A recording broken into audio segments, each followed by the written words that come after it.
Hello and welcome to the Two Joes podcast. We're back after a long hiatus. Things happen in life, don't you know?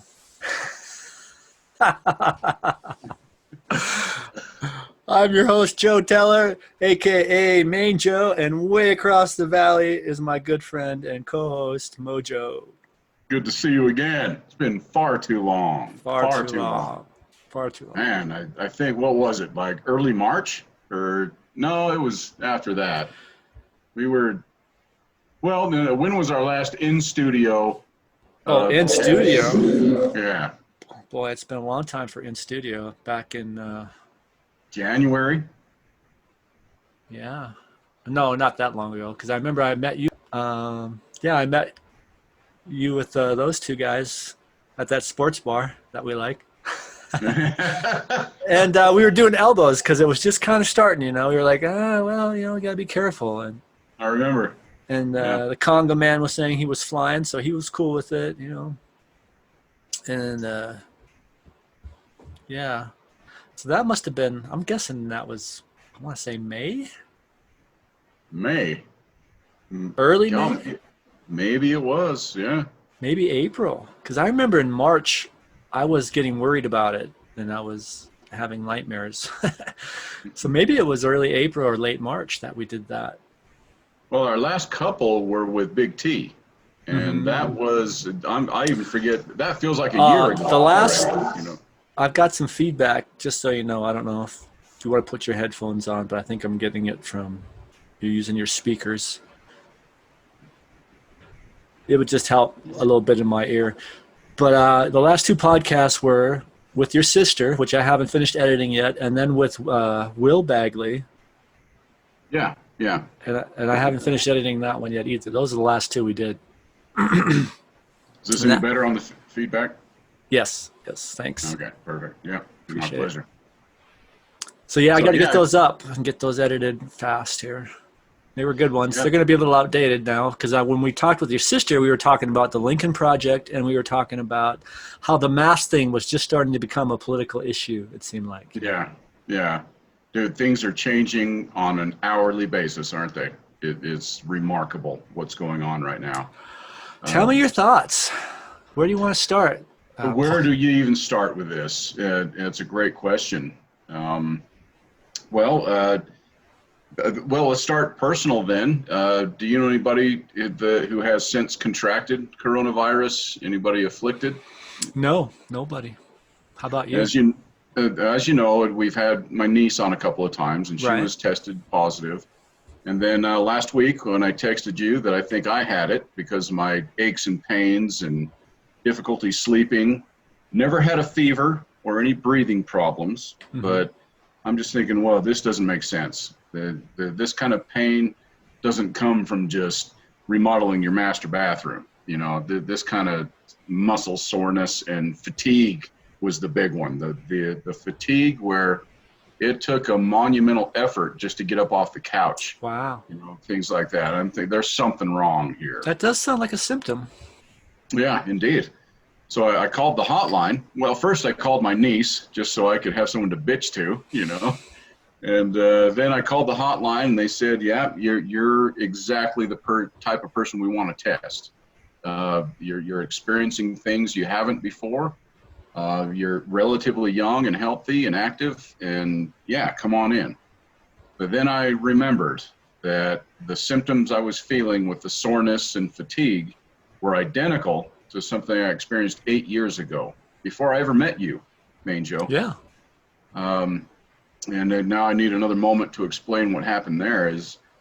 I had a party here at my house, and a lot of people showed up, and I invited this wonderful yoga instructor who was heavy into vaping THC. She had a little shoebox, the full. It was quite a complicated contraption. Wow. And when she showed up, she lives in Park City.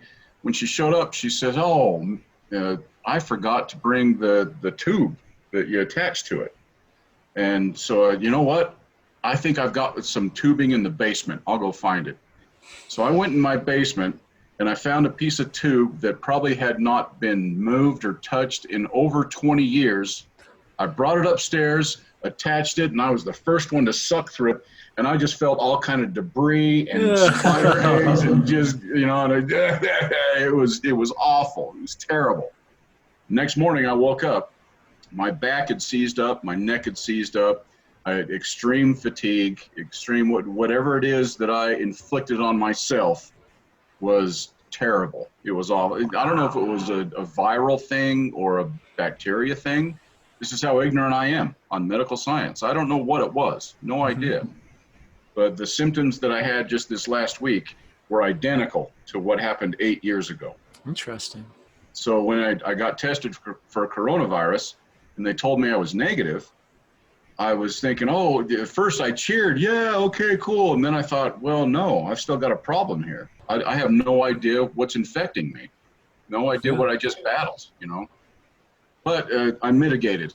Joe, I slept a lot. I ate very well, drank a lot of fluids, took the vitamins, had friends help me out.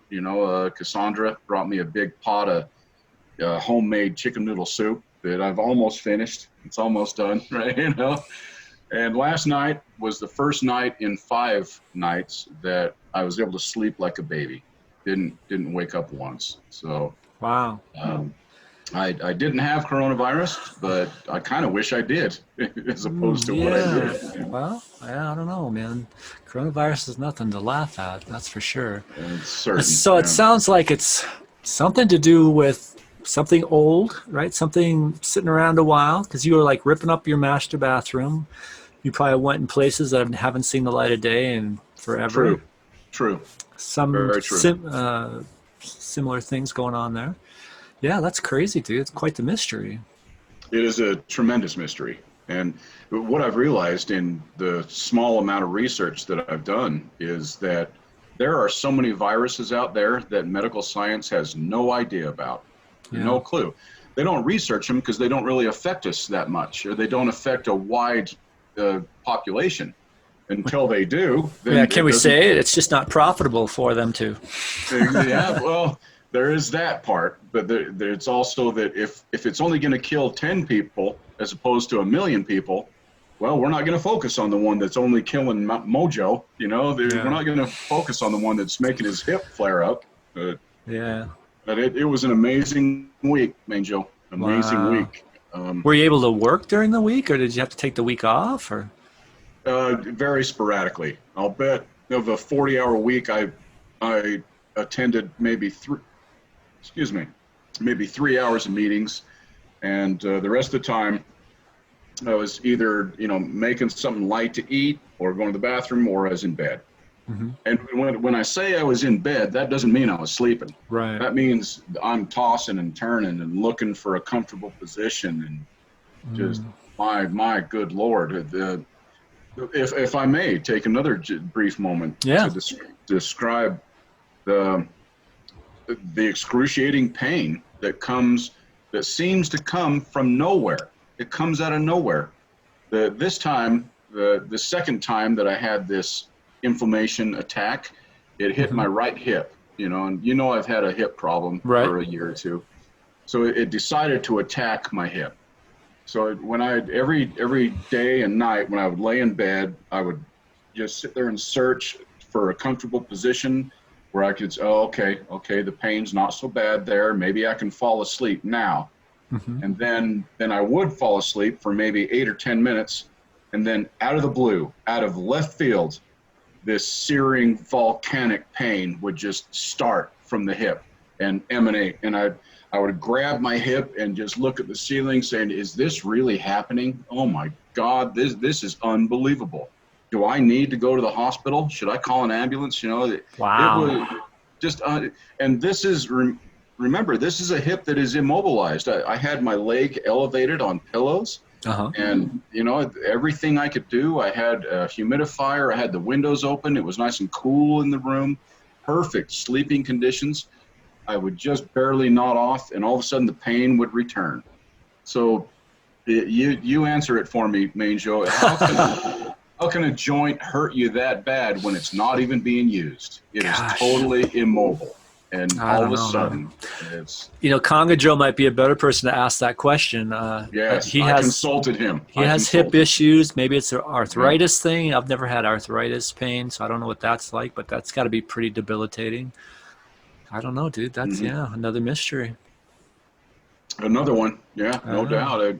In fact, Conga Joe was here last night, and we talked about it and had some cocktails. And yeah, he said that we had the same symptoms exactly. He had the hip replacement a couple of years ago, mm-hmm. and it was funny. A couple of times when we're sitting there talking, we'd both find ourselves massaging our lower calves, because that's one of the symptoms of a bad hip. Radiates down, huh? Yeah, it does. Exactly right. Yeah. So So he's experienced that kind of volcanic pain. yes, Okay. yes, and that's what I wanted to clear up with him Mm-hmm. was, not only when you're walking or on the golf course or just doing average things, but how Out of about the when out of the no, blue. you're laying in bed, you're not Mm-hmm. even using the hip joint, you're not even Right. using it. It's not in motion at all. Mm-hmm. And did you still feel pain? And he goes, "Oh, Mojo, it was throbbing pain." Throbbing, just sitting there and he would elevate his legs on pillows and all these things, and he's Mm-hmm. nothing helped. And when I say nothing helped, I literally mean nothing I tried helped. And I tried many things, Yeah. uh, not just finding a comfortable position in bed and elevating my leg and all that, but I tried a couple of the edibles that Mm-hmm. our dear neighbor has supplied me over the years that I don't use them that much. So I had some leftovers in my fridge, and I ate half a chocolate bar, an oatmeal cookie, and 2 gummy bears. Wow. And yeah, and went to bed, and I stared at the ceiling, and I'm thinking, this is great, man. I feel like Mozart right now. I felt awesome. And that lasted about 20 minutes. And then Yeah. that pain came back. It, Oh it, man. it just didn't make a difference, So I really don't know why I'm feeling so good today. Uh, Yeah. yesterday, yesterday was the last day of my real debilitating pain where I couldn't walk down the hallway. I was limping, but two things happened. I limped down to Walgreens down here and got some antibiotics, a refill of a prescription that originally was for a molar infection, Wow. and started taking those. And then instead of aspirin, I started taking the 200 mg Advil. And then last night, for whatever reason, slept like a baby. I could move around, I could rotate on my hip, and no pain. And so I'm back, baby. I'm back. That's cool. That's cool. Yeah, I'm a big fan of ibuprofen, man. It really works Mm, wonders for aches and pains and things like that. It reduces that inflammation, and I even think that it has like it aids in the healing process, right? So you reduce that inflammation, and then that joint, whatever that is, has an opportunity to heal. yeah. At least that's my theory. I'm sticking to it until proven otherwise. Well, as a hockey player, you would know it very well. A tennis player too. Oh, tennis is Yeah. harder on your body than hockey, for sure, man. When you're serving, all my shoulder is just toast, man. My knees are toast. Yeah, that's one of the reasons why I quit playing tennis. I was taking too much ibuprofen to sleep at night. My knees were Ah. just aching, throbbing. Well, there's another good question. How much ibuprofen is too much? They say I it's think very dangerous. it can be. It can cause bleeding in your stomach and intestines. Yeah. And I think what it comes down to is how well are you able to digest anything? And on that front, I can't be beat. I could digest a Jeep. I can digest anything, man. I have a So, pretty good stomach too. Yeah, yeah. we're good there. Yeah, well, that's good. I'm glad you're feeling better. Keep an eye on it, though. You may not be completely out of the woods yet. Make sure you don't overdo. It's You're absolutely amazing right. when you get over Absolutely right. 50, like today I did some yard work, and I didn't do even that hard of yard work. It was pretty much just I was sweeping up a patio that's full of dirt and leaves and things like that. But it took me like 4 hours to sweep up this patio. But at the end of 4 hours, I was pretty sore and pretty tired. I'm Yeah. like, geez, Yeah. I didn't think I worked that hard, but I could feel it. Dude, you remind me of something funny I thought of recently. I'm thinking of starting a Jane Fonda workout video. Is it used to be 20 years ago when I was much younger and much more vibrant and healthy, fit. Mm-hmm.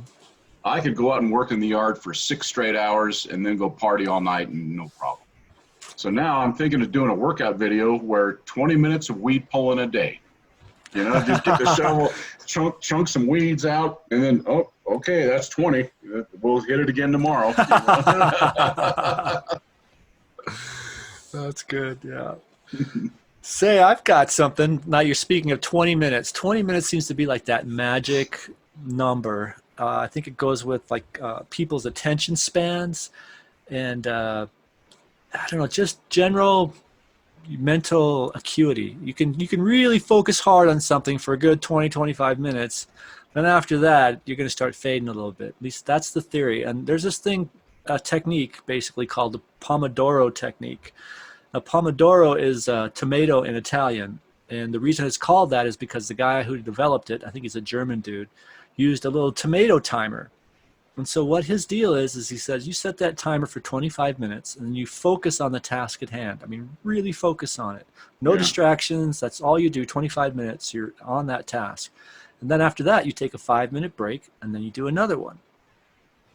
I am sold, dude. I started doing it when my wife went down to St. George for a break, right? And so I had the whole house to myself, and so I'm just focusing on my code, and I'm just working every day. But I thought, I've heard of this technique before, and one of my instructors on my class suggested trying it. And so I thought, well, this is the perfect time to try it, right? No distractions. I'm just going to do it. I did it for a week. It was amazing. I feel like I have a superpower now. And I even use it on my yard work, dude. So I go out in the yard, I set a timer, I work hard for 25 minutes, and then the timer goes off. I take a 5-minute break. I sit in my porch in the shade. I drink some water. Dude, I used to never drink water when I did yard work. I would work for 6 to 8 hours straight without a break, without any water. I'd just be toast after that. But you do this technique, you get these nice little breaks outside where you're looking at the clouds and I'm petting my cat and drinking water, which I never used to do. And 25-minute chunks, man. I get a lot done still. I'm less wore out. It's like I have a superpower. I'm sold, man. I'm a huge fan of this type of thinking, these type of programs, as long as we don't look at it as there's one program that fits everybody. Oh, yeah. It has to be malleable. And there has to be effort on the part of every participant. But 25 minutes might not work for some people. Maybe it's 12. Maybe it's 50. Maybe it's something else. Very good points. Find the regimen that works for you. Yep. Try to step outside of that bubble a little bit and do some uncomfortable things for a few minutes. And then the next day, you might be able to do a few extra minutes. I'm a big fan of that stuff. Big fan. I'm not a Deepak Chopra, human improvement, cosmic type of person whatsoever. Mm-hmm. But I'm a big fan of just trying some things that you're not used to, that you might have thought were uncomfortable. Well, that wasn't so bad. I think I can handle this. Let's try it again tomorrow. Let's see what happens. I love that stuff, man, Joe. Yeah, we're off to a damn good start here. It's working for me. I'm just thrilled with it. And like you say, sometimes I do like that 25-minute timer goes off and I'm in the middle of some code and I'm making progress. And I don't want to stop just then. I'll just hit it for another 25. And then at the end of 50 minutes, I'll take a 10-minute break instead of a 5-minute break. Yeah, there's definitely things you can do to switch it up and to make it work for you for sure. Yeah. But that's the key too. Yes. What works for me. Yes, yes. It may not work for everyone, but I'm thrilled I found it, and I'm having a good time with it. Yeah. So switching topics briefly, I didn't send you this link, and I regret it now because I know you would have watched it through its entirety. Sam Harris, Can We Pull Back from the Brink is the name of his podcast. Now, write it down, please. Write it down. Let me give you a sec there. Can we pull back from the brink? Yeah. Is that the name of the episode or the podcast? The episode. Okay. I should be able to find it then. The podcast is titled Making Sense. Okay. And Sam Harris he's our age, and he's a neuroscientist and just I don't want to say deep thinker or genius or anything like that, but he's just a calm, clear thinker is what I like about him. Mm-hmm. And when he sits and talks to you, he's doing it in a calm voice, just saying, listen, these are the facts on the ground. I didn't make them, so don't come and crucify me. This is just what reality is. You know, I really enjoy the guy. Mm-hmm. Very much. I've heard of him. He's been on Joe Rogan's podcast. Yeah, a couple of times. Yeah, that's right. And he changed my life recently. Oh, do tell. George Floyd. Mm-hmm. I have to use that name to detonate a bomb right there. But he changed my view of many things regarding systemic police racism and just racism in general in our population. And I don't know what I can just ramble on. The podcast I just suggested to you is an hour and 53 minutes long. Mm-hmm. It's a long one. It's big. I've listened to it probably 5 times now. Wow. And yeah, it's that good. It is that good. He speaks that clearly, and you just kind of get new perspectives every time you watch it. It's pretty amazing. So without, let me avoid going too deep on Sam Harris, and let's just look at the surface level of what's going on with the George Floyd protests, in addition to the pandemic, Yeah. We got that running in the background. Kind of a perfect storm, isn't it? It truly is, in many ways. Yes, it is. And then sprinkle some Trump on top of that, and oh my goodness. It's quite the scene, man. It is. It's quite the scene. Quite the scene. So, where to start with this? So we had the pandemic going. Nobody gather in big Pandemic groups. was cooking along. The government was trying to do these stimulus packages. None of them really worked. They didn't help much. People were worked. still They worked. For who? Yeah, that's the question. Exactly. People, unemployment lines were crazy. I remember us talking about that on a previous podcast. The unemployment numbers were just crazy. The lines were crazy. Food lines, we talked about food lines too at soup kitchens and that. So those things were going on the last time we podcasted. And then then George Floyd happened since we podcasted. And then the protests started, worldwide protests. Worldwide. Isn't that amazing? Worldwide protests. Yep. Amazing stuff has been going on. And I think I was part of the crowd, just thinking, of course there's police brutality. Of course there's racism on the part of the cops towards black people. Of course, it was just given. But I've listened to some of these podcasts, and this is risky for me to say right here, but I've listened to a lot of podcasts that are hosting or hosted by black intellectuals. And a lot of them, well, all the ones I've listened to, I should say, and not Reverend Sharpton and some of these, but others, Coleman Hughes and Roland Fryers and some of these, and they're saying, no, it's not nearly as bad as we think it is. And to distill it down, to bring it down into a comprehensible bubble, they're saying that a lot of the media, and I'm not going left or right here on the media, but a lot of the media, they'll take a George Floyd video and do whatever they can to detonate it like a nuclear bomb, to make it just spread as far and wide as possible. So let me get this straight. You're trying to say that the racism in the ranks of the police isn't as bad as the media is portraying it. Oh boy, what a is that what you're kind of trying to say? That's a great question. These black podcasters are saying this? They're saying it's not as bad as the media might be portraying it to be. That's interesting to me. That's interesting to me because I thought my eyes were being opened by how bad it is in the because of the videos we're seeing, and So that's really interesting to me. I go back to I found myself going back to this comedians in cars getting coffee episode with Jerry Seinfeld and Chris Rock. And they're in this Ferrari, orange Ferrari or something, and Jerry's opening that sucker up and they're just booking whoosh. And then Chris Rock was like, oh, cop, and he's coming. And he's coming. and so Jerry pulls over and Jerry's laughing, having a good time. And Chris Rock, to me, looked genuinely nervous. Genuinely nervous. And so that to me tells me that there is something there going on that I am not aware of.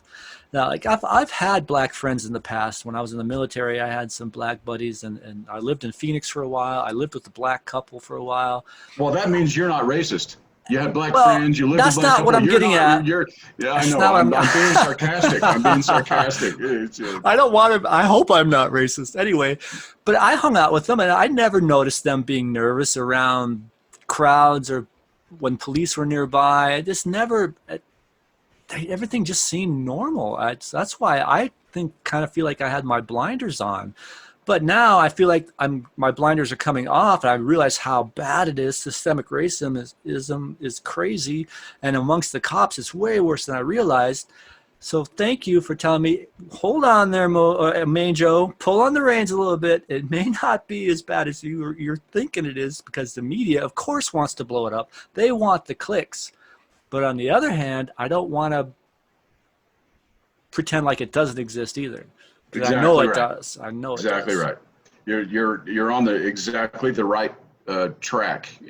And forgive me for saying that. That I know what the right track is, and you're on it, buddy. I'm not trying to say that, but you're on the track I'm on. Is what I'm saying. Well, and I haven't listened to these podcasts that you listen to, so that's interesting to me. I'll message them to you. Yeah, that's cool. I would like to check some of them out. One of these guys, Coleman Hughes, is his name. Mm-hmm. Coleman Hughes. And he's a young person. I think he's 24, 26 years old. And he brings out some points that are fascinating. And there's a couple of podcasts with Sam Harris and Coleman Hughes discussing a lot of these issues. And we just realized that, Main Joe, I could sit here and just lay facts on the ground for a minute. Let me just do one really quick. Sure. So the year 2019 was a 30-year low in police killings in Los Angeles, a 30-year low. And so you look at all of these throngs of people protesting George Floyd's murder, right, which of course was tragic and awful. And Derek Chauvin deserves prison for that. But did any of those people know that the year they're protesting saw a 30-year low in police killings? That they're there to protest police brutality and killings and all these things, and they're looking at a 30-year low. So that's just one small fact on the ground, and I won't dwell on it. Let's not dwell on it. Okay. Yeah. But it's many things like this that just open my eyes a little bit, that things are not like they were. Not back in '65 when John Lewis was going over the Pettus Bridge and getting his skull fractured. Things are not like that any longer. The racism still exists. It's still there. We have to differentiate the police killings that get so much publicity to the police brutality, the non-lethal police brutality. Those are two very separate camps. We see the killings and we think this is out of control. The cops need to be reined in. They need to be defunded. They need to be reformed. They need to be disbanded, whatever. That's not the case. What we need to focus on is that Black people, Hispanic people are much more likely to get roughed up, sent to the ground, smashed against the wall, questioned. They're much more likely to be profiled. So separate the deaths, the police-caused deaths, from the police-caused non-lethal things. Then you can start to see a clearer picture. Okay, let me separate these things out a little bit. Okay. And, it's opened my eyes, and I'm hoping they'll be opened even further as time goes on. Yeah. One thing you said there I want to pull back on a little bit or challenge you on a little bit. I think we still seriously need to consider defunding the police. And I don't mean abolish the police. I mean, Right. I don't think they need tanks. Last I checked, it was legal to protest in this country. Agreed. And you know who opened my eyes up to some of the, like you say, police profiling and stuff, and how crazy it can be for a black person, is that Amber Ruffin on the Seth Meyers show. Did you see when she was like telling a different police interaction story every night about one of her run-ins with the police? Yeah. Didn't that just blow you away?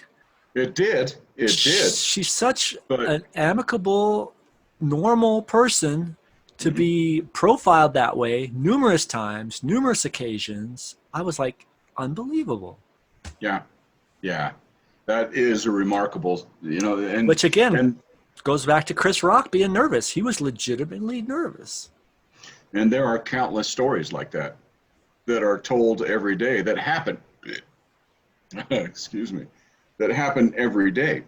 And we need to pull back from what Sam Harris described as the media pornography on these killings. Bad. They get exploded. Right, but this is just a person, Amber Ruffin, telling you her story. This isn't media. I get what you're saying, and I need to be careful of not buying into too much of that expose crap. But and then you did you see that show that Dave Chappelle did, kind of about the George Floyd murder and how he was like pulled over by that cop and he was nervous, and then the cop said, "Oh, I'm not going to bother you, Dave Chappelle." But then days later, he kills a black dude. A cop did. I mean, it's like. Well, that right there. Then let's focus on that singular incident. Does that prove or even suggest that there is widespread systemic racial hatred from white cops towards black citizens? Does that prove it? No. It doesn't prove it. And that's kind of what, Main Joe, I hate to say this, I'm going to announce it to you and the world, but on this topic, I have shifted towards conservatism. I've become a conservative on this topic. So we're disagreeing on the defunding of the police topic. No, not at all. Oh, okay. Not at all. That term right there needs to be defined. What does it mean? I think it has been, but much like Copernic taking a knee, it's being warped in the media. Exactly right. Once again, pornography is being put out to the masses. Defunding the police doesn't mean abolish. It doesn't mean that. It means shifting resources. In fact, I think Joe Biden called for an increase in police funding for better training, for how to handle domestic situations, drug situations, mental illness situations. So Biden sounds like he wants the police to keep doing what they're doing, but train them better. Where I'm saying, like you say, redirect those resources to people who are already trained in those areas, and then have them handle it, so the police can focus on crime and other people can focus on domestic disputes, or if there's a handicapped person, mental health issues and whatnot. Yeah, exactly. So I don't think I agree with Biden there, because I don't think they need. I don't think they need tanks. I don't think they need Humvees. I don't. Well, I thought Biden was saying let's get rid of that militaristic stuff. Oh, I didn't hear you say that, so maybe he is. I don't know. Yeah, that was the manifesto he signed with Bernie Sanders. Oh, let's get rid of this stuff. Oh, okay. And there was a police chief on John Oliver 2 weeks ago. Excuse me. Are you subscribed to HBO again? No. Are you seeing the whole episode? Because I'm just watching it on YouTube, and I don't remember that episode where he had someone on the show. Yeah, every Monday morning when I roll out of bed before I start my work day. Me too. That's my coffee. Yeah. Yeah. And they have the full 20-minute episode of John Oliver every morning on YouTube. Yeah, that's what I watch. I don't remember this interview. Maybe I missed an episode, but go ahead. Tell me about it. He just showed a clip of a police chief in, I don't know, Detroit, Atlanta, somewhere. And this police chief spoke the truth. He spoke truth to the masses. He said, police officers are expected to do way more than they are trained to do. Way more. If there's a domestic disturbance, they're called for that. If there's somebody with mental health issues on a street corner, they're called for that. If there's somebody undergoing a drug episode or a drunkenness episode, they're called for that. That they are expected to do way more than they're trained to do. It's too much. So then with that situation, don't you think that a George Floyd is going to happen every now and then? A Freddie Gray, a Philando Castillo? Those might not be the best examples, but these things are going to happen if you don't have people trained in these areas. So I like what I've heard, that if there's a domestic disturbance, they send 2 cops and 1 social worker who's trained on domestic things. And I think they need to, I think my big thing is they let people that shouldn't be cops be cops. Agreed. There's not a high enough bar to clear to be a cop.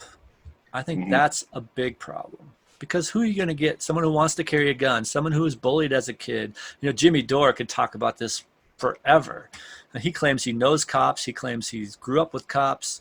And he's saying that you got to be more picky about who you let become a cop. They have to be there to protect and serve, not to carry a gun and bully and push people around and intimidate. You know? Agreed. Derek Chauvin, the man, probably the most hated man in America right now. He might have been a failed high school quarterback who blew out his knee and couldn't get into college. And so he wanted to go into the cops and into the police force and just be a badass. You know, I'm just speculating. I'm writing a screenplay there, but you know, you're absolutely right. In terms of recruiting, we also need to put more funding into that. Who do we select as our police officers out on the beat? And do we take extra measures to ensure that the officers out there patrolling reflect or mirror the ethnicities that they're actually looking over? It's a good question. Another stat on the ground that Sam Harris opened my eyes to was that white people are killed more often by cops than black people are. And that's not the interesting stat. Here's the interesting one, that a white officer is less likely to kill a black or Hispanic suspect than a black or Hispanic officer is. This is just what the numbers show on the ground. And all these data are sent to the FBI. They're distilled. And we're just not seeing the videos? Yes. I mean, you're trying to tell me that there are more unarmed white men out there being shot by cops than unarmed black men? Yes. Wow. Yes. That is very true. That's eye-opening if that's true. Wow. Yeah. I'll send you the link. That's just another deal where the media is trying to get the outrage sparked so they can get the links and the... Yeah. There we go, making the media a demon. And, you know, I hate to do that. I hate to... I don't know, though, dude. I was watching Jimmy Dore before you signed on, and he was a full 11 minutes. He was just railing on the media. Just railing. Yeah. You guys don't do your job. You guys don't know how to report on stuff. You go to school to be a reporter, and you suck at it. He was just... You're putting pornography out there is what they're doing. Yeah. It's pornography every day. And Fox News is guilty of it also. Absolutely. All of them. It's but the numbers on the ground tell a much different story. That's so interesting. I'm going to have to do some research on that because I just find that a little bit hard to believe that we wouldn't be seeing those stories, at least it's to some degree, if it's really happening at a more frequent pace. I mean, have you seen this new video that just came out with the formerly known as the Dixie Chicks, but they're just the Chicks now? Yeah. It's called March, I think. Have you seen that video? I've not. They were on, I I think they were on the Colbert Show, and I heard the song, and then I looked up the video, and it's just so powerful, dude. Just amazing. Really an emotional song, hard hitting, and it just lists all the names of all the unarmed black people that have been killed by the police. And it starts out kind of slow, and the names you're familiar with, and then it just keeps going and keeps going, and it's faster and it's faster. Yeah. That's a great segue, Main Joe. I want to issue you a challenge right now. I believe between the two of us, we could name a dozen unarmed black men who have been killed by police. Can you name one unarmed white person who's been killed by police? Not one. Not one. And I can't either. And the ratio is more. 2 to 1. 2 to 1. Wow. Right. I mean, I can even picture in my mind the videos of unarmed black people being killed. In my mind right now, several videos. I can picture the video in my mind. Me too. Them going down. Me too. Yeah. I can't name one white unarmed victim, and I just read Roland Farr's article. I just read it like an hour ago, and I can't name one other than Tony Timpa. Do you know this name, Tony Timpa? I do not. You ever heard of this? No. Nobody does. Nobody does. I just found out about him. This is a guy in mid-30s. He was having a mental health issue. He called 911 himself, and this is in Dallas a couple of years ago. The cop showed up. He was having an episode, and they subdued him. There were 2 cops. It was 2. And they were both white, and Tony Temple was white. And so they got him on the ground, on the asphalt, and pinned him, not on the neck like we saw with George Floyd. But one cop had a knee on his upper back, and then the other cop was here, and he was subdued for 13 minutes on the ground, and he died. And there was footage of these 2 cops actually making jokes back and forth while they had him subdued on the ground, waiting for backup, waiting for other officers to come in. So now, take just for a moment, and I'm going to be labeled as a racist for this, Main Joe, but if Tony Timpa were a black man, that video would have detonated like a nuclear bomb all over the place. But we don't hear about it. Nobody here. You didn't hear about Tony Timpa.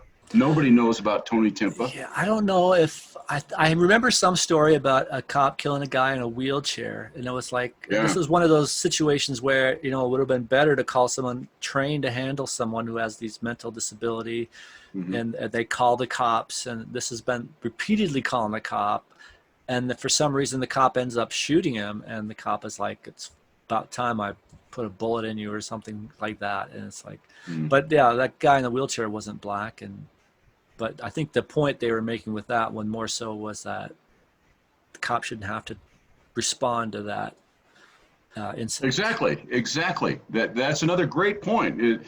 You watch these videos, and you see a fight or a tussle break out.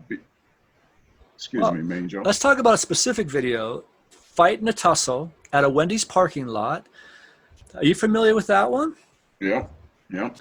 So the guy grabs the cop's taser, and he's running away from the cop, and he's pointing the taser at the cop, and the cops gun him down.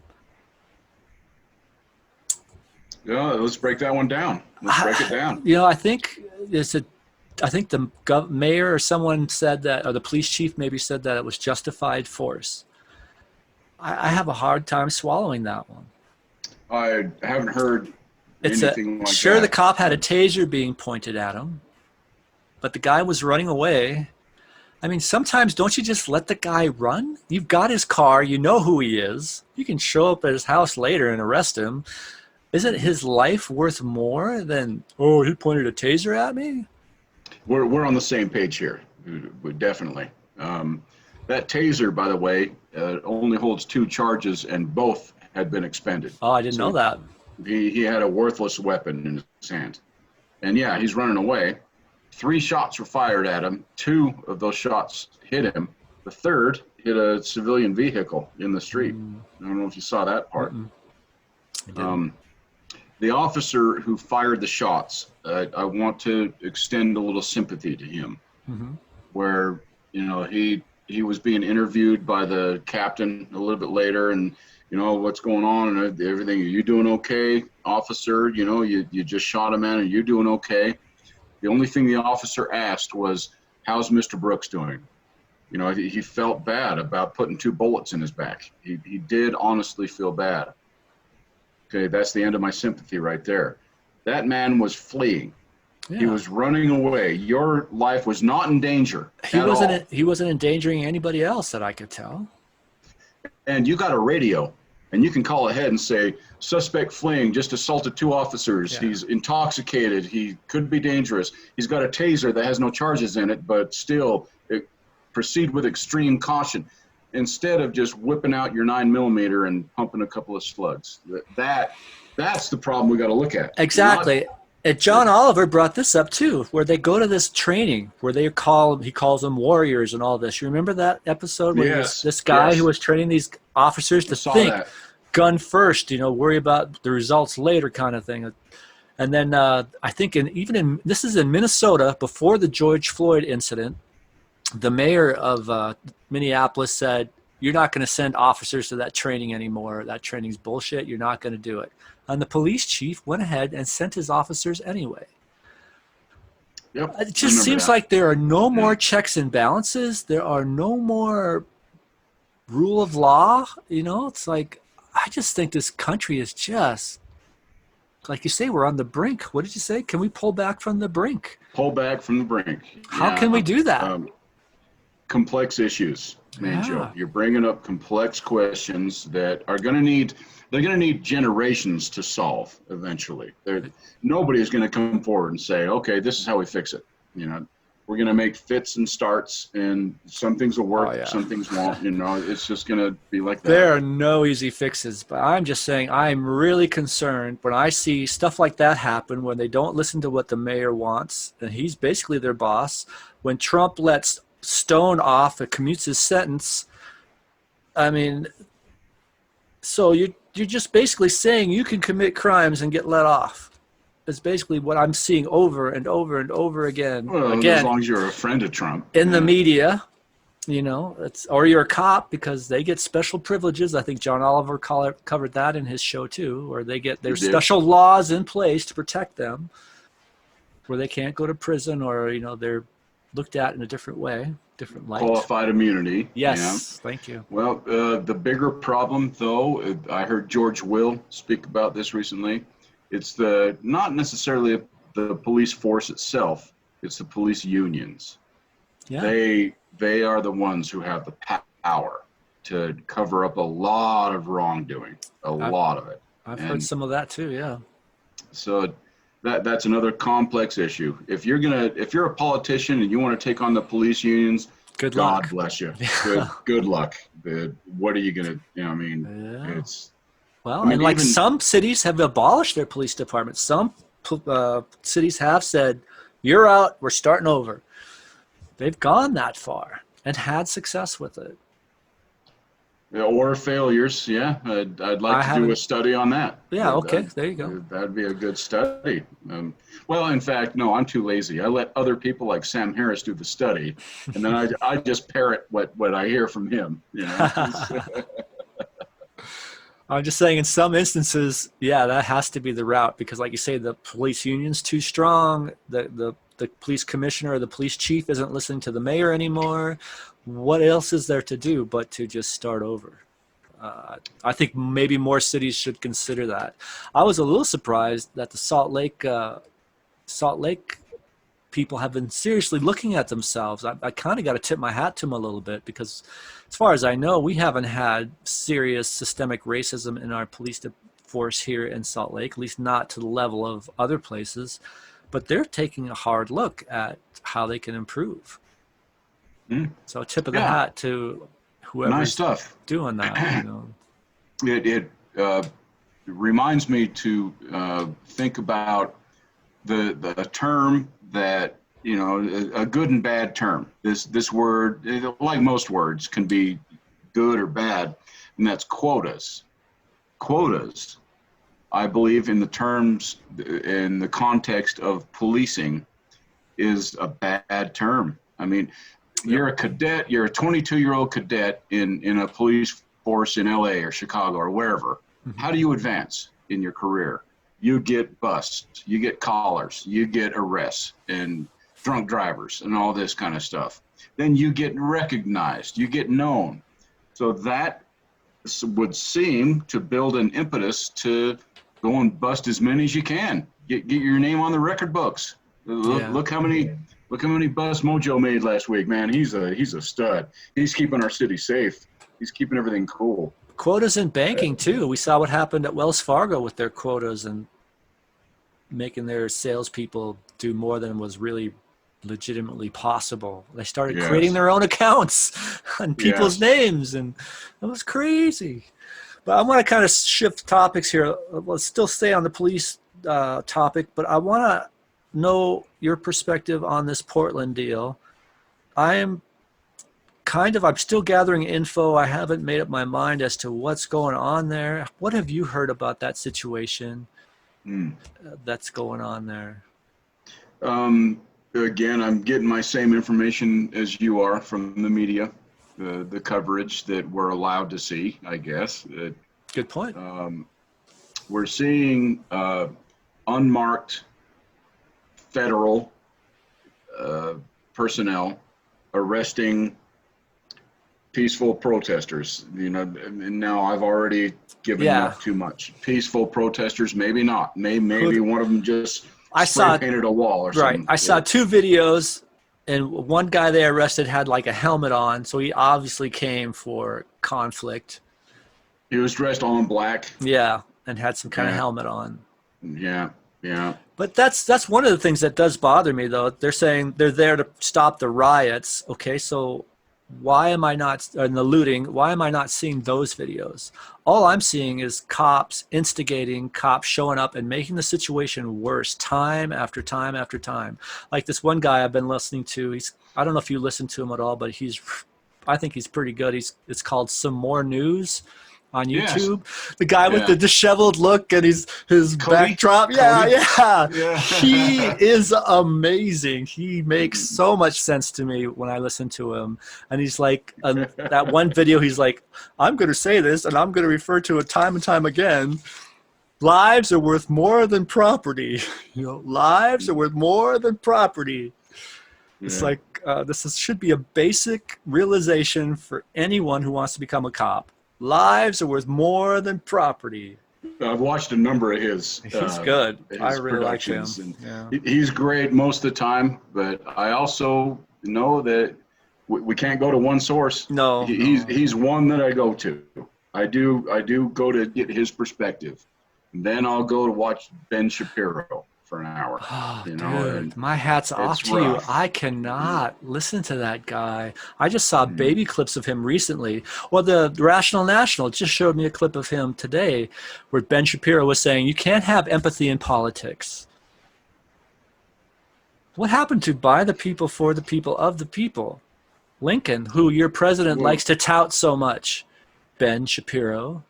How about you can't have empathy in politics? Promote the general welfare. Yeah, what about that one, Ben? That's a big one. That's a big one too. So, it doesn't matter how much I agree with one or the other so much, but I go to different sources all the time. And yeah, you do a much better job of that than I do. That's why I value your opinion and love this podcast. I get a lot of Kleenex. When I'm watching Ben Shapiro or Fox News, my eyes start to bleed, and I have to I just kind of do a little dab. And, Yeah, I guess I can't even go there. Wow, good for you, man. Yeah, I appreciate it. I try to watch a little bit of Fox just so I can see what they're talking about, but even that I find really difficult. It has to be in very small chunks. Yeah, agreed. Fox had Chris Wallace do that interview with Trump recently. Yeah. And, Trump is he's Gollum. He's Gollum. The guy is indestructible. He truly is. He could go out there and just read Green Eggs and Ham for 2 hours, and his supporters would say that was brilliant. That was absolutely brilliant. That's just what our country needed, right? Yeah. It's an amazing situation that we're in. It is. And, how much time we got, Main Joe? I don't know. The thing hasn't started counting down yet, so I'm not really sure. We started at roughly 8:30. It's 9:30 now, so we're got to be getting pretty close, unless Zoom has decided to start letting us record for longer now. I don't know. Well, once again, it flew by like it Yeah, always it did. does. Yeah, it did. I've missed this so much, man. Yeah. Every Tuesday and Thursday we did it. Oh, geez, we were doing like 3 days a week for a while. Yeah, I think I want to get back to once a week and try and stick to it. I'm gonna, rededicate myself to doing the edits and posting them because I miss it a lot, and I think it's healthy for me to get your opinion and to hash it out and compare notes, as it were. Well, you're a thoughtful person, and you will, like today when I was giving you some of the facts on the ground about racism in America and police brutality. You aren't one you're not going to like clutch your pearls and say, oh no, that can't be right. Right. I'm going to look at those stats. Because it doesn't sound right. I'm going to look at those. Exactly. I got myself a note. The numbers. Yeah. Check the numbers. Yeah. It's an amazing thing. And one other thing that Sam Harris did in that podcast that I suggested to you was he said something that is so commonsensical and that people just don't seem to think about. If for some reason, for whatever reason, we don't know the reason, but there's some reason out there that the police take an interest in you to the point they want to arrest you, then whether you are arrested or not is not your decision any longer. It's out of your hands. So that is not the time to start resisting and calling the cops fascist pigs and racist and everything. So the time to do that is down at the police station with a lawyer present. Yeah. So, to give an example, I look at you right now and I think, okay, what if my friend Main Joe was walking home with a bag full of groceries, and he's 6'1" and, kind of skinny. He's got a little goatee and everything. And a man of the exact same description was just described as robbing a bank. And you see these cops start swarming on you. You have no idea why they're swarming on you. All you know is you did nothing wrong. So while they're arresting you, is that the right time to raise a protest? Is that the right time to call them racist pigs? No. That's when I put my hands up and don't shoot. Even if they come at me and they're not marked and they have masks on and they have no insignia and there's no way of telling who they are. Yeah. I mean, unless I'm prepared to fight and I have weapons myself, what are you going to do to these guys? They're fully body armored and got weapons. I'm yours. I want to survive this. Yeah. I want to survive. Yeah. Yeah, that car you put me in is unmarked, but I'm still hoping I'll survive it because fighting you sure isn't going to get me anywhere. So what am I going to do? Fighting you is going to be a big problem. Yeah. Yeah. But it's scary, man. I mean, at some point, someone unmarked guy is going to go up to someone who is prepared to fight. I'm a little bit surprised it hasn't happened yet, but you can't go around and not identify yourself and put people in unmarked cars and expect that to be okay. I mean, if this was Egypt, we would be moving in right now and we would be supporting the protesters. Without a doubt. That's basically what happened. And who's going to come to our rescue when Trump's military moves into Chicago and New York and Philadelphia? Boy, great questions. Great questions. Stay tuned. Yeah. We'll see what happens in the next podcast. We'll figure it all out for you next time. Fill you in. Yeah. It's crazy. I have one parting story, and it's a little bit disturbing to me personally. Please. Yeah. So back when the protests first started, right after George Floyd was murdered, downtown Salt Lake, they had protests, peaceful protests. This is way before, basically the police showed up and started the riots, which Cody would say they did. The police riots. I mean, that was one of my favorites. That's dangerous territory. It was peaceful until the cops got there. Boy, Okay, that's what the media is showing me anyway. Yeah. So, but we had a friend that went down there. She had her sign. She went down there. She's not dressed in helmets and gas masks. It was a peaceful protest. It's right after George Floyd was murdered. I'm going to say he was murdered because, in my opinion, he was. The videos I saw, George Floyd put up no fight whatsoever. I'm not even sure how he got down on the ground. But anyway, that's beside the point. She went down there with her sign. It was a peaceful protest. She got shot twice with rubber bullets, non-lethal rounds. They went right through her sign, left big old welts on her. And it's like they weren't hassling anybody. And so it just, and then that whole thing that happened in D.C. to clear the path for Trump, that really bothers me too. I mean, yeah, we difficult, it's just challenging.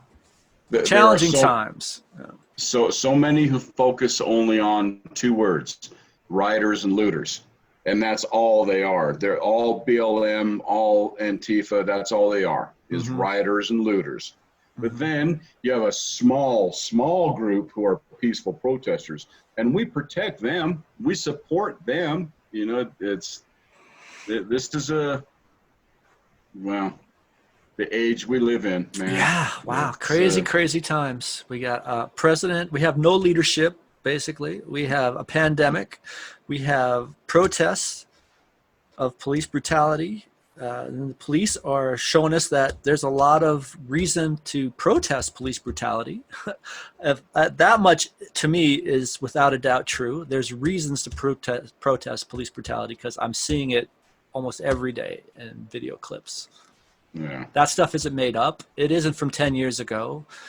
It looks a lot like John Lewis being beat when they're trying to peacefully march over that bridge. However, I think these protesters need to read John Lewis's books. They need to figure out how to peacefully protest the right way.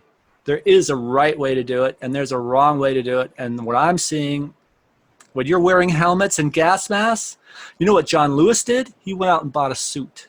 Yes. Trench coat, too. The trench coat. He wanted to look sharp. He was there to protest peacefully. So protesters need to up their game. And if you're peaceful protesting, then you need to look the part. You're like the moms who wore the shirts. I mean, I assume they were peacefully protesting. They were joining arms. They did seem like they were trying to block something or other. I even question their motives to a certain degree. Some of them had masks on, or more than just COVID-19 masks. They were obviously expecting trouble. Were they antagonizing? Peaceful protesters need to be peaceful protesters. Up your game. Take a chapter out of John Lewis's book. Do it right. Yeah, man, Joe, I love what you're saying, that there's a huge difference between expecting trouble and inviting it. And that's, I think, is where at least one line can be drawn. That there are thousands or millions of peaceful protesters out there just trying to get their word across.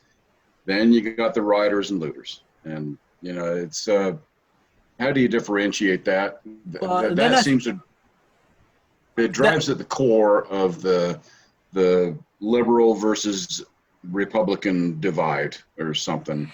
There is a common thread we can find there. And then you got protesters out there doing it wrong, and you got cops misinterpreting it. It's just a big misunderstanding when it comes right down to it. Exactly right. Again, how do the cops know what is on the mind of the protesters? How do the protesters know what is on the mind of the cops? This is just a brouhaha, I think, is maybe an apt term. Miscommunication, misunderstanding, brouhaha. Yeah. Speaking of brews, the brouhaha. I'm almost out. I've got another one at the ready. I'm just glad I live in the suburbs. If I was younger, I might be down there protesting like our friend was younger, but I'm not going to go down there. I don't know, there'd have to be pretty compelling, pretty peaceful protests for me to go down there. I'm going to be one of these people who just supports one side or the other I'm going to keep making my mortgage payment. and pay my utility bills, and just keep local businesses going by buying groceries and gasoline. That's my role here.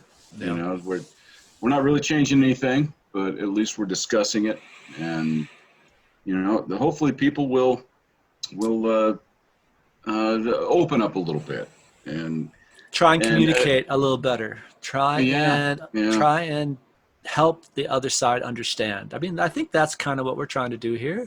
We're just trying to understand what's going on. I mean, and not believing everything we see and read, and because there are other forces at play. A lot of money involved, a lot of clicks to be garnered. Yes. Well, that's what we're in business for. But we do it because we love it. We're not into the click business yet, man. Hopefully we'll never get there, because I don't want to be Ben Shapiro saying outlandish, crazy things just to get the clicks, just to bait people into watching your stupidness, and then they make money doing their clips on how stupid you are, and you make videos on how stupid they are. And isn't that interesting what you just said right there? Ben Shapiro will put out a video and he'll make money on that, and then like 10 other people will make money on debunking his video. I've seen Hassan Piker and a few others. The Rational National. Yeah, it's. Well, I don't know. Maybe you and I will get taken down one day, and somebody will make $1 million off of debunking everything we say. We can only hope that we debunk ourselves. What are you talking about? We sit here and say we don't know anything. That's one of the beauties of Joe Rogan, is he'll say something. He's like, I don't know what I'm talking about. I barely pay attention. Well, we can only pay attention to what they feed us. I mean, we can kind of pick and choose who we listen to. Like, do we listen to Shapiro, or do we listen to Jimmy Dore, or but that's about it. And that's the matter to me. It's like, what resonates with me? Where am I seeing the empathy? Where am I seeing the love? Where am I seeing my values reflected at me? That's kind of what it comes down to, for me anyway. Well, that's a great way to put it. Where do your values come back to you? And who do you listen to who seem totally opposed to your values? And, there's always lines drawn in the sand. It seems every day I'll listen to a newscast or a pundit say something that I go, okay, yeah, you're on the right track. Or like Sean Hannity, you are bad for this world. It's all lines in the sand. Yeah. I mean, where I think he's bad for this world, other people will think he's great for this world, Mm-hmm. Yeah. Well, once again, the world we live in. They think they've got to wait until us knuckle draggers get brought into the light, and we're thinking the same thing about them. Same thing. And it was the same way 100 years ago when the other pandemic came roaring through here.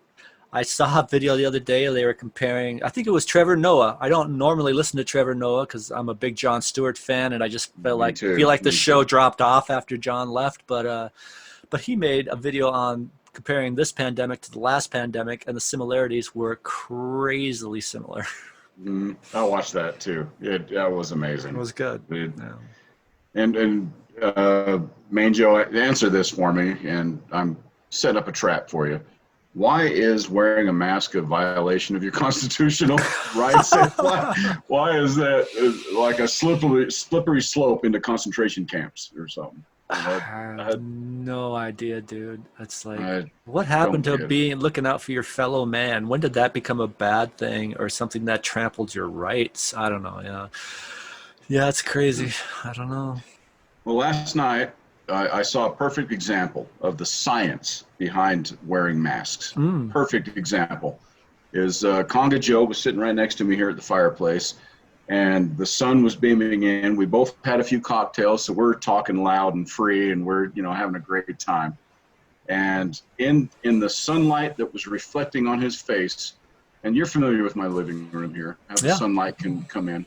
Oh yeah. And pretty much every word I saw him say, I saw the droplets coming out of his mouth. I saw the exhumation, if you will. There's a word for it. Yeah, expulsion. Yeah. Is that right? Expulsion, better word, much better word. And I saw them, and I thought, if that guy was wearing a mask right now, I wouldn't see any of that shit. Yep. I wouldn't see any of it. You know, I wasn't worried about catching COVID-19 from them, of course, but I'm thinking, yeah, I can see. Now you can see why. Yeah. Yeah. Right. Yeah. You don't normally see it, but when the sunlight hits it just right, it's there. And only sunlight, not the light from the room. That didn't work. That's very interesting. I think I think I can say the same. I don't think I've ever noticed it with just room light. Yeah, not like I saw. And those little bubbles came out happy, and they were floating around, and they were ready for me to inhale them, and you know. Wow. Touch your eye, yeah. Wow. Yeah. So, well, to finish up then, let me ask you on a personal thing about Code Camp. Where'd you find it? How long you been doing it? And what do you think about it? I found it. I saw the starts on. You know, I was working on my coding ability, trying to figure out the path I wanted to take. For a while there, I thought it was going to be Ruby and Ruby on Rails. That was the direction I was going to go. And so I started a course in that. And then that course got to a place where I wasn't prepared to really get over the hump. You know, I was like, oh, great. Now I got to go figure this out. And then I started seeing these videos coming up on YouTube, you know, and the guy was funny. He was engaging. He focused on the things I was focused on, like making money. I'll show you how to make money. We need to make money here. Everyone needs to make money. I'll show you how to do it. I've got a plan. And then he did this thing where they called it the JavaScript challenge, right? So you show up for this course, you know, it's free, and they're gonna build we built a store locator out of JavaScript, and the instructor was really good. It wasn't the guy in the videos, but the instructor was super good. And not only did we build a store locator, but we built a portfolio, like a programmer's portfolio. You know, they basically helped you build it, and they gave you the code. And I was like, oh my God, if they're going to give you this much for free, what are they going to give you when I sign up for the course? But I was broke, and I thought, oh, I'm not going to do it. That's just way too much money. It was like $400, and I was like, I can't do it. But then my wife, she signed up for she tried to get me unemployment. She tried to get the stimulus package, and there was that PPP loan because basically I'm a business, so we thought we could get this loan, and they said if you spend it on certain things, you don't have to pay it back. That's what we heard, right? Again, misinformation. Well, we got the loan. I thought, great, I'm going to sign up for the course and help, you know, figure out how to make money, improve my skills, because I was kind of lost doing all this free coding stuff, trying to figure out a path, right? This guy says, here's your path. I'm going to show you how to do this. And so I spent the money. I got onto the course, and it's been really great. We do Zoom calls all the time. They've got like right now it's 11 modules, but they're going to go to 15 modules of classes. You know, teaching me JavaScript, HTML, CSS, which I kind of know, but now I know it much better, and I'm sharpening my skills in those 3 pillars of the internet. You know, so it's been great. I'm really happy with it. Yeah. Wonderful. Yeah, you've had a positive experience with it. Very positive. Great. That's cool to hear, man. Yeah. You know, I must say I feel so lucky that I went through my own code camp, but I was always on the job and being paid while I was learning this stuff, you know. Well, my first coding job, that's the way it was too. I was an electrical engineer at 3Com, right, which got bought by MSL. And then I could see the writing on the wall that this company was going down because we weren't getting any more things to build that was worth a crap. You know, all the builds we got were super hard and difficult to do. I could just see us going down. So I called this guy and I said, look, I'm going to start looking for a job. Either you hire me now as a programmer, or I'm going to go find another electrical engineering job or whatever. And he was like, okay, I'm willing to take a chance on you because he saw that I was...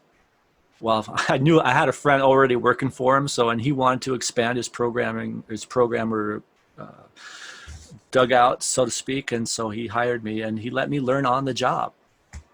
Nice. It was very nice, yeah. So when can we jam again, man? When are you going to feel safe to come up here and do some jamming? Oh boy, I don't know, because my wife is high risk. It's, you know, and the numbers are going up, dude. The trend is still going up. I think the last time I looked at the Utah trend, it was kind of plateauing a little bit and then starting to dip down just slightly. So I'm hopeful, but it's going to have to come down significantly before I do it. And our numbers aren't even close to what Florida and Texas are experiencing. Arizona. Our chart might look the same, but the numbers are drastically reduced, Yes. Yeah. Yeah, exactly right. God, I missed it though. Yeah, I missed it so much. bad, so bad. Do you remember a song by George Michael called Freedom? I think it's Freedom 90 is the actual title. No. I just rediscovered that one last night. It's so much fun to play. I don't know if it's a jam tune necessarily, but I think it's worth a try. Well, they're all jam tunes. They can all be jam tunes. What I mean by jam tune is enough people have to like it that it makes a second appearance. I can play it once. I can play it just about anything once at a jam. But for it to come back, people have to kind of really like it, right? They have to give me some feedback like, hey, that's a keeper kind of thing. Yeah, nice. Yeah. So you're still on track. You're still gearing up for the next jam. I love to hear that. Yeah, I'm practicing. And then, now that we're getting close to launching Jamborne, I want to keep my skills up for that as well. And I want to start, I got my recording studio behind me here. Yeah. Yeah. And mixing studio. Yes, I'm going to start making songs for Jamborne. I've got a pretty good cache of songs that I think are kid friendly, that I think we can do. And I think I've got an idea as to how, even if we are separated by COVID like this, that we can still kind of make music together. So I'm kind of trying to figure out some of the details on that. So yeah, music is still a part of my life, and couldn't be more happy about that. And I can't wait to get Jamborne rolling, dude. Oh, I can't wait, man. It's going to be epic. Oh man, I can't. I'm so grateful to have someone like you on my side on that one too. Someone on my team to get that rolling. That's we're close. Huge. We're close. Yeah. Oh man. All right. Thank you, everyone. Again? Thank you, listeners. Listeners. Yeah. Thank you, listeners. This has been another Two Joes podcast. We're happy to be back. We're going to try and come at you every week. We'll be recording Sunday evenings. I hope to have the podcast up Monday or by the latest Tuesday. And we'll go from here. Very nice. Very nice. Main Joe, it's good to see you again. Thanks for getting me out of my house for an hour too. I can't say how grateful I am for that. All right.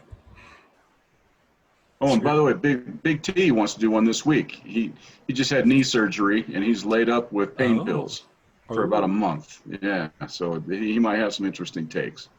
Yeah, I mean, the only reason I want to hesitate a little bit is because if we do it once a week, that's some editing and stuff I have to do, and I just want to.